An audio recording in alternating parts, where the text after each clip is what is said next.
아침에 나로 주의 인자한 말씀을 듣게 하소서. 내가 주를 의뢰합니다. 나의 다닐 길을 인도하소서.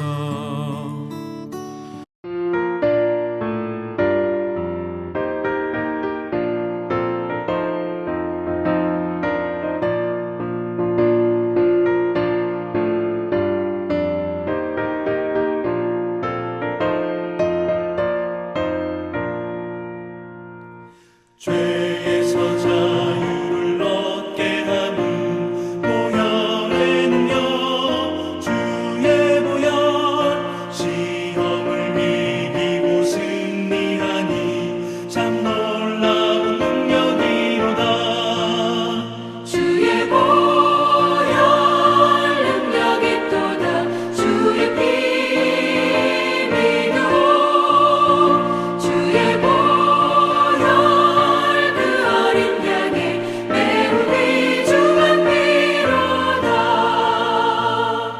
육체의 정욕을 이긴 힘은 보혈의 능력. 주의 보혈 정결한 마음을 얻게 하니 참 놀라운 능력이로다. 주의 보혈 능력이 또다. 주의 피 믿어. 주의 보혈 그 어린 양의 매우 귀중한 피로다.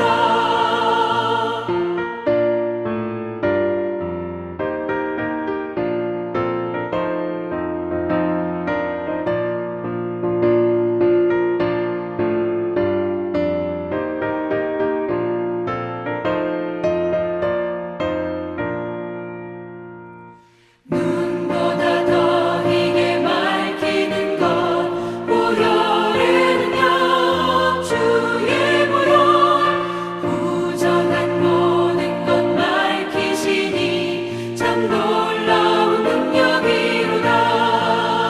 주의 보혈 능력이 또다. 주의 피 믿어. 주의 보혈 그 어린 양의 매우 귀중한 피로다.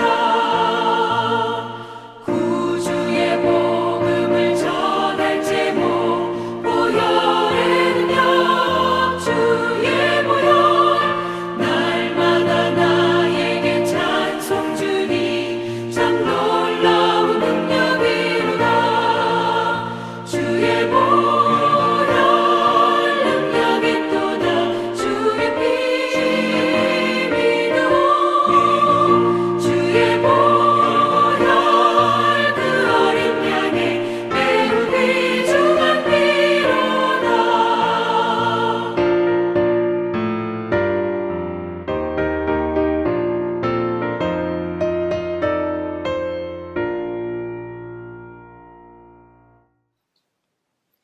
안녕하세요. 명지대학교 배움의교회 새벽 묵상 시간에 오신 여러분들 주님의 이름으로 환영하고 축복합니다.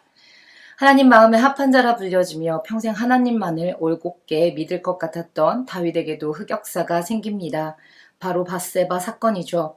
전쟁 중에 나라를 치리하기에 사력을 다해도 모자른 판에 그의 영적 상태는 이미 눈이 어둡고 귀가 멀어 욕망에 사로잡히게 되고 결국 자신의 충신이었던 소중한 우리아 장군까지 잃게 됩니다.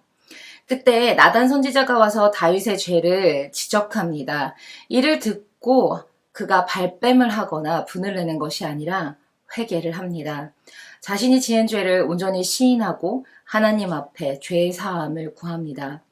이에 하나님께서는 그가 저지른 죄를 용서해 주십니다. 그러나 죄의 용서와 죄의 대가 지불은 다른 이야기임을 오늘부터 시작되는 다윗 왕가의 내전을 보면 알 수 있습니다. 오늘 본문이 조금 긴데요. 사무엘하 13장 1절에서 22절까지의 말씀을 저와 함께 보도록 하겠습니다. 사무엘하 13장 1절에서 22절까지의 말씀입니다. 그 뒤에 이런 일이 있었다. 다윗의 아들 압살롬에게는 아직 결혼하지 않은 아름다운 누이가 있는데 이름은 다말이었다. 그런데 다윗의 다른 아들 암논이 그를 사랑하였다. 암논은 자기의 누이 다말을 사랑하였으나 처녀이므로 어찌할 수 없는 줄을 알고 병이 나고 말았다. 암논에게는 요나답이라고 하는 친구가 있었는데 그는 다윗의 형 시므아의 아들이다. 요나답은 아주 교활한 인물이었다. 마침 그가 암논에게 물었다. 왕자님, 나날이 이렇게 안색이 수척해지시는데 웬일이십니까? 나에게 그 까닭을 알려주지 않으시겠습니까? 암논이 그에게 말하였다. 나의 아우 압살롬의 누이 다말을 내가 사랑하고 있기 때문이요. 그러자 요나답이 그에게 제안하였다. 왕자님은 침상에 누워서 병이 든 채 하십시오. 부왕께서 문병하러 오시면 누이 다말을 보내달라고 하십시오. 누이 다말이 와서 왕자님이 드실 음식을 요리하게 하면 좋겠다고 말씀하십시오. 다말이 왕자님 앞에서 음식을 요리하면 왕자님이 그것을 보면서 그의 손에서 직접 받아 먹고 싶다고 말씀드리십시오. 그리하여 암논이 침상에 누워서 병든 채 하고 있으니 과연 다윗 왕이 그를 문병하러 왔다. 그때 암논이 왕에게 요청하였다. 누이 다말을 보내주십시오. 제가 보낸 앞에서 누이가 맛있는 빵 몇 개라도 만들어서 그것을 저에게 직접 먹여주게 하여 주십시오. 다윗은 다말의 집으로 사람을 보내어서 지시하였다. 어서 내 오라비 암논의 집으로 가서 그에게 먹을 것을 좀 만들어 주어라. 다말이 자기의 오라버니 암논의 집으로 가서 보니 그가 침상에 누워 있었다. 다말이 밀가루를 가져다가 이겨서 그가 보는 앞에서 마시는 빵 몇 개를 빚어 잘 구웠다. 그리고 다말이 냄비째 가져다가 암논 앞에서 그릇에 담아 주었으나 암논은 먹을 생각을 하지 않고 사람들을 다 밖으로 내보내라고 말하고는 사람들이 모두 밖으로 나간 뒤에 다말에게 말하였다. 그 빵을 이 침실로 가지고 들어와서 내가 손수 나에게 먹여다오. 그래서 다말은 손수 만든 빵을 들고 자기의 오라버니 암논의 침실로 들어갔다. 다말이 그에게 먹여주려고 다가서니 그는 다말을 끌어안고 함께 눕자고 하였다. 다말이 그에게 말하였다. 이렇게 하지 마십시오, 오라버니. 이스라엘은 이러한 법이 없습니다. 제발 나에게 욕을 보이지 마십시오. 제발 이런 악한 일을 저지르지 말아 주십시오. 오라버니가 나에게 이렇게 하시며 내가 이런 수치를 당하고서 어디로 갈 수 있겠습니까? 오라버니도 또한 이스라엘에서 아주 정신 빠진 사람들 가운데 하나와 똑같이 되고 말 것입니다. 그러니 이제라도 제발 임금님께 말씀드려 보십시오. 나를 오라버니에게 주기를 거절하지 않으실 것입니다. 다말이 이렇게 말하는데도 암논은 다말이 애월하는 소리를 들으려고 하지도 않고 오히려 더 센 힘으로 그를 눕혀서 억지로 욕을 보였다. 그렇게 욕을 보이고 나니 암논은 갑자기 다말이 몹시도 미워졌다. 이제 미워하는 마음이 기왕에 사랑하던 사랑보다 더하였다. 암논이 그에게 당장 일어나라고 소리를 버럭 질렀다. 그러자 다말이 암논에게 말하였다. 그렇게 하시면 안 됩니다. 이제 나를 쫓아내시면 이 악은 방금 나에게 저지른 악보다 더 큽니다. 그런데도 암논은 다말의 말을 들으려고 하지도 않고 오히려 자기의 시중을 드는 하인을 불러다가 명령하였다. 어서 이 여자를 내 앞에서 내쫓고 대문을 닫고서 빗장을 질러라. 암논의 하인은 공주를 바깥으로 끌어내고 대문을 닫고서 빗장을 질렀다. 그때 다말은 소매에 색동으로 술을 놓은 긴 옷을 입고 있었다. 공주들은 시집가기 전에는 옷을 그렇게 입었다. 이제 다말은 머리에 재를 끼얹고 입고 있는 색동 소매 긴 옷도 찢고 손으로 얼굴을 감싼 채로 목을 놓아 울면서 떠나갔다. 다말의 오라버니 압살롬이 다말을 보고 물었다. 내 오라비 암논이 너를 건드렸지? 얘야, 암논도 내 오라버니니 지금은 아무 말도 입 밖에 내지 말아라. 이 일로 너무 근심하지 말아라. 그리하여 다말은 오라버니 압살롬의 집에서 처량하게 지냈다. 다윗 왕은 이 이야기를 모두 듣고서 몹시 분개하였다. 압살롬은 암논이 누이 다말에게 욕을 보인 일로 그가 미웠으므로 암논에게 옳다거나 그르다는 말을 전혀 하지 않았다. 1절의 시작은 그 후에라고 시작이 되고 있습니다. 그 후라면 언제일까요?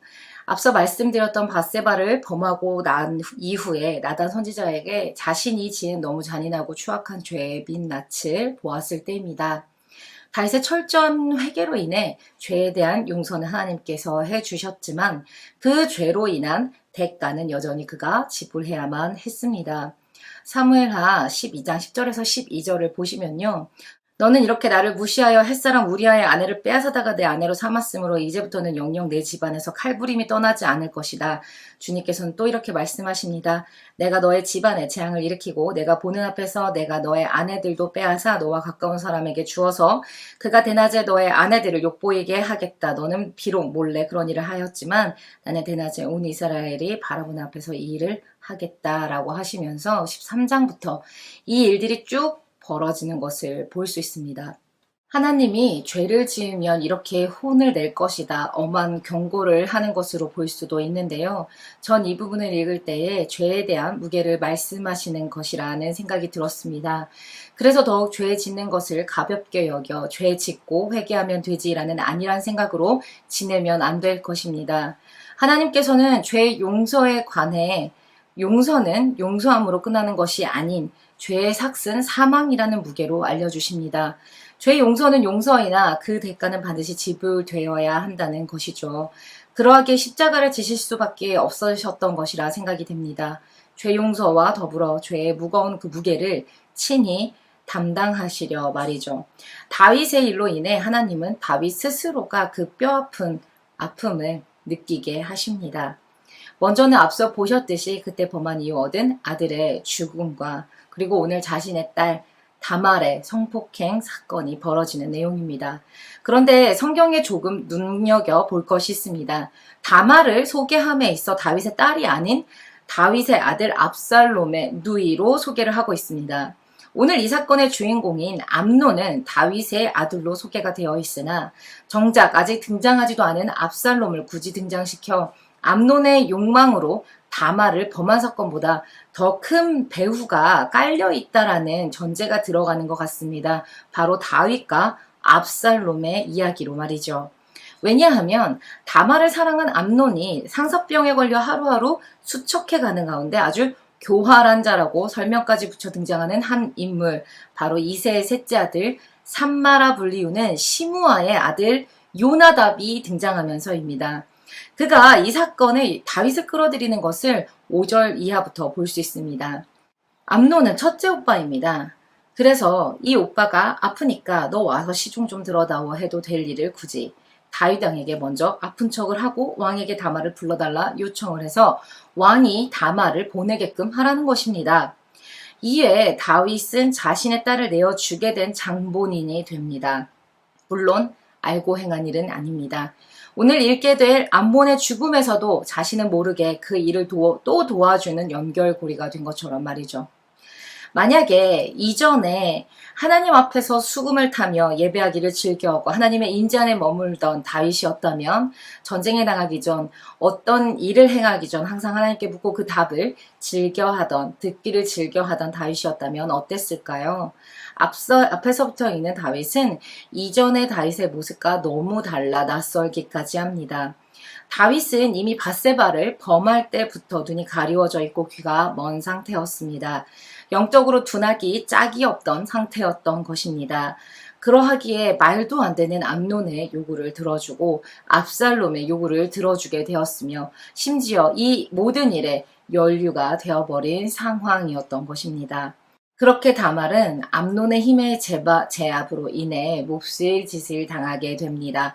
그리고 그녀는 매우 수치스럽게 모욕을 당하며 암논에게 쫓겨나게 되는데요. 이 또한 이해가 가지 않지만 자신이 그토록 갖고 싶어 상사병이나 수척해질 정도로 욕망이 가득했는데 결국 그녀를 철저하게 짓밟아 버리는 이런 행동. 원래는 율법에 의하면 남자가 처녀를 범한 경우 신부값을 지불하고 결혼을 하도록 규정이 되어 있습니다. 출애굽기와 신명기에 나오는 내용입니다. 남조는 자신이 범한 여자를 버려서는 결코 안 되며 만일 여자의 아버지가 완강하게 거절할 경우에만 신부값만 지불하도록 되어 있는데 다윗의 장자로 한 나라의 왕위를 계승할 자로 율법을 어기면서까지 이 일을 행하는 것으로 보아 과연 암논이 진짜 다말을 사랑했기에 그랬던 것일지 아니면 혹시 모를 왕위 계승 서열 2위인 압살롬을 견제하고 그의 가정을 수치스럽게 만들고자 함이었는지는 모르겠지만 그가 한 행동으로 보아 한 사람을 지독한 사랑으로 사랑했다기보다는 정치적 내막이 깔려 있었던 것으로도 볼 수 있습니다. 왜냐하면요, 압살롬의 반응에서도 그것을 볼 수 있거든요. 다말은 수치스럽다고 가만히 조용히 있는 성격은 아니었던 것 같습니다. 그녀는 옷을 찢고 머리에 재를 뿌려가며 대성통곡합니다. 이를 본 압살롬이 무슨 일이 있었는지를 먼저 물어보는 것이 아니라 내 오라비 암논이 너를 건드렸지 라고 해요. 어찌 보면 압살롬은 역시 암논이 그녀에게 관심이 있었다는 것을 알고 있었던 것 같습니다. 그리고 다말에게 지금은 아무에게도 입 밖에 내지 말라고 합니다. 너무 험한 상처를 입고 온 자신의 동생에게 말이죠. 20절 말미에 다말이 압살롬의 집에서 처량하게 지냈다고 하는데요. 여기에서야 처량하게는 히브리 원어로 보시면 황량하다, 질겁하다라는 뜻이 있습니다. 즉 두려움 가운데 아무 소망도 의욕도 없이 지냈다는 것입니다. 이 이야기가 아버지 다윗에게 전해집니다. 그리고 몹시 붕괴는 하였지만 거기서 끝입니다. 암논에 대한 어떠한 응징도 그가 저지른 죄에 대한 대가를 지불하게 하지 않습니다. 어쩌면 다윗의 이런 태도가 압살롬을 더욱 악으로 단단한 자가 되도록 만드는 것은 아니었을까라는 생각이 듭니다. 이 복수극을 위해 압살롬이 2년을 겉으로 내뱉는 말이 아니라 속으로 칼을 갈고 있었거든요. 그리고 그 칼은 암논을 죽이게 되고 후에 반야까지 이르게 되지 않았나 싶습니다. 다윗은 자신의 왕위를 이어받을 명분이 확실한 첫째 암논의 잘못을 왜 꾸짖지 않았을까요? 어쩌면 앞서 자신이 행한 일을 아들이 해서가 아닐까요? 그리고 아들이 저지른 일이 다윗과 전혀 관련이 없다 할 수 없어서가 아닐까요? 자신이 다말을 불러줬으니 말이죠. 죄로 인해 가려워진 눈, 어두워진 귀는 누구에게나 해당될 수 있습니다. 우린 죄 가운데 태어나 죄 가운데 살아가니까요. 눈이 멀고 귀가 어두워지는 일은 한순간이나 그에 대한 대가는 철저하다는 사실을 우리는 깨달아야 합니다. 이에 어느 교회에 여기에 대해 어느 교회 목사님께서 이렇게 말씀을 하신 것을 들은 적이 있습니다. 성도로서 세상에 살면서 꼭 해야 되는 기도는 우리의 눈이 가리워지지를 않기를, 우리의 귀가 둔하여지지 않기를 이라고 말이죠. 바라기는 죄의 대가를 지불하기 위해 하루하루 힘든 시간을 보내기보다 하나님을 기뻐하고 사랑하고 그 말씀에 순종하기를 즐겨함으로 하나님이 주시는 은혜를 누리는 저와 여러분이 되길 원합니다. 기도하시겠습니다. 하나님, 오늘 다윗의 가정의 이야기를 보며 마음이 무겁습니다. 우리가 영적으로 둔하여지고 하나님과의 관계가 멀어져 눈이 멀고 귀가 닫혀 하나님의 말씀을 마음에 담지 못하고 스스로 하는 일이 무엇인지 모르는 채 살아가는 자가 되지 않기를 원합니다. 우리에게 하나님이 주시는 그 하루의 은혜를 깨달을 수 있도록 인도하여 주시고 말씀 안에 올곧게 살아가기를 다짐하며 하나님의 말씀에 귀 기울일 수 있게 되기를 소원하오니 우리를 붙들어 주시옵소서. 예수님 이름으로 기도합니다. 아멘. 나의 눈 열어 주 보게 하소서. 주의 아름다움 보기 원하네. 주님의 큰 영광 나의 영혼 찬양케 하네. 나의 맘 열어 주께 나아갑니다. 주의 거룩한 뜻 알게 하소서. 주님의 그 음성 나의 영혼 평안케 하네. 나 주님만 원하네. 내 삶에 만족돼 주인 주 내 평생의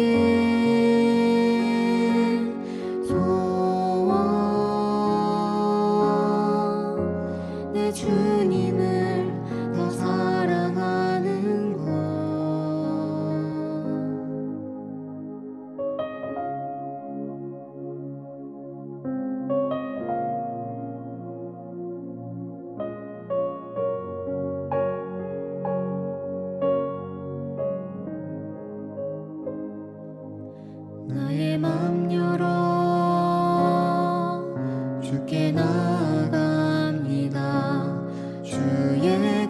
거룩한 뜻 알게 하소서. 주님의 그 음성 나의 영혼 평안케 하네. 나 주님만 원하네. 내 삶에 만족돼 진주 내 평생의 소원. 내 주님을 더 사랑하는 것.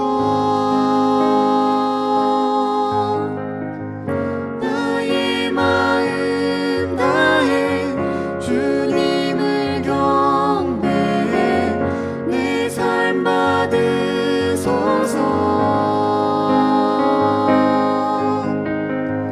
나의 마음 다해 주님을 경배해 내 삶 받으소서. 나 주님만 원하네. 내 삶에 만족돼 진주 내 평생의 소원. 내 주님을 더 사랑하는 것.